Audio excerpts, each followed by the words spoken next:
Yeah, that's it. Jim, we'll come back to you, Hyacinth, if there's anything Well, I'm actually just adding on to Hyacinth's point, and I think also I've just been thinking about, you know, also how we sort of deconstruct or reassess, you know, what we think a sort of a traditional performance is, and yeah, and when you say a sharing as well, and that it's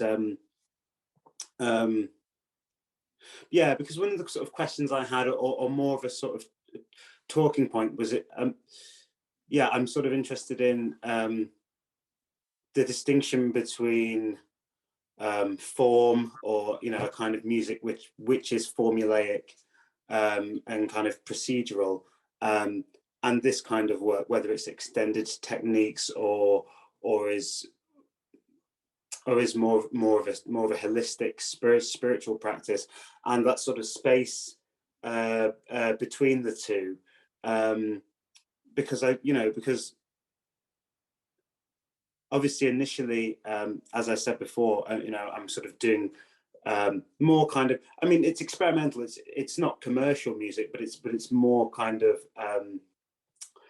towards the kind of popular end of music. And I was thinking, oh, you know, would it be like appropriative, you know, to take sort of ideas from Zen and things like that? And I mean, I think the answer is no. I mean, because I love people like Laurie Anderson and Laraji and many artists, you know, who make popular music, you know, and take those those ideas. But it just makes me think quite a lot about that line being blurred, and the distinction between, you know, form and then alternative approaches, and because I think it's not necessarily a personal barrier, but I certainly come from a tradition where you have a sort of classical training in something. You have a kind of classical foundation, and once you have the classical foundation, you know, you then go on and experiment. Although I'm not a classically trained musician, I mean this from a kind of theatre design sort of perspective.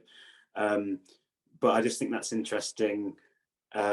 So work that's more for yourself, or work that's intended to be presented, and deconstructing that.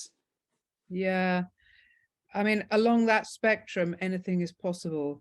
You can set yourself down at any point or at multiple points, you know, from the formed to the free and everything in between, and the meeting of the two in some kind of hybrid relationship as well.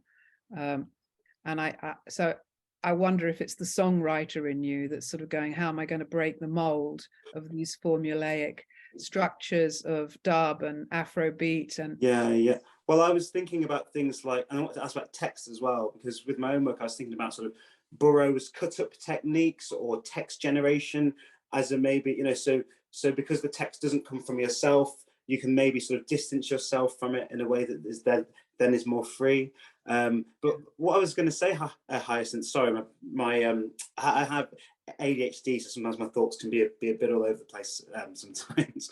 What I was going to say, Hyacinth, is that I think it's not a performance in the sense that, you know, it's either kind of successful or unsuccessful, or it's being judged, but actually it's a good performance if you as a performer, you know, feel that you've explored what it is that you're aiming to explore. And yeah, more of a sharing in that sense. Lovely walk round your mind to get to where you wanted to go. That's what I initially intended to say.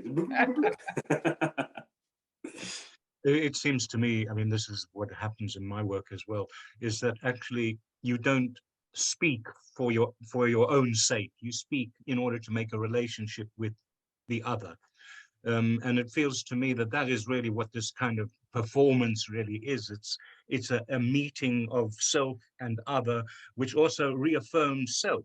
Because if you just stay with yourself, and then you do the normal performance to show how good you are, yeah, and that actually is egotism, not really true experience of self, and certainly is not helpful as a leader. You can't lead out of that. So it's really about sharing and meeting. That's what it feels to me like. And anything to do with sound, with the voice, we've got a voice in order to meet, in order to express and meet others. And from the the spiritual large logos, the so-called harmony of the spheres element. It's the relationship of the planets moving through the fixed stars. And it's like an instrument. You've got an instrument, you run your fingers over, let's say, a lyre, and it's the meeting of your fingers with the strings which produce the tones. And in this case, the bigger context is relationship. And that, for me, is the bottom line. Without relationship, we have nothing, it feels to me.